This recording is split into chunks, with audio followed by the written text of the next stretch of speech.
И денеска продолжија протестите на ромското население во Битола, овој пат со блокада на улицата пред општинската зграда. Нивниот револт ескалираше откако полицијата им ги одзеде возилата што ги управувале без возачка дозвола. Бараат да се најде начин да можат да возат без дозвола или да им се овозможи полагање под посебни услови.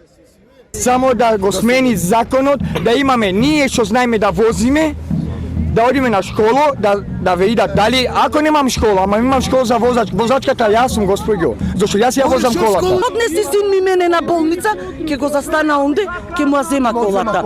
Значи јас ќе умрам, нема спас за мене. Ние немаме влада. Ај регистрација побара, децата регистрираја. Кај да најда сега по 1000 евра и кусуро за возачка. Не се писмени, нема школа. Поради измените во законот за одземање возила управувани без возачка дозвола, вчера ромското население го блокираше магистралниот пат Ресен Битола, а протести имаше и во други градови низ државата, со нарушување на јавниот ред и мир. Жителите палеа гуми и ѓубре на улиците, а густ чат и непријатна миризба се ширеа наоколу. Дел од нив упатија и закани. Мене возилото ми земи, не ми го купе, тој мене возилото, јас си го купем.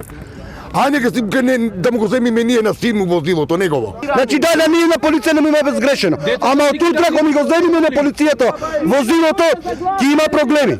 Значи ако мама ти и ние ќе почнеме да мамаме. На полицијата. Дали е така?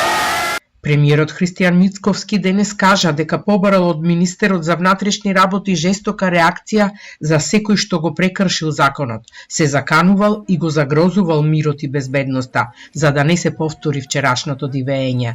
Од МВР соопштија дека се одземени возилата на 8 возачи во Велес, Делчево, Скопје, Битола и Прилеп, кои управувале со активна забрана, без положен возачки испит или со фалсификувана возачка дозвола.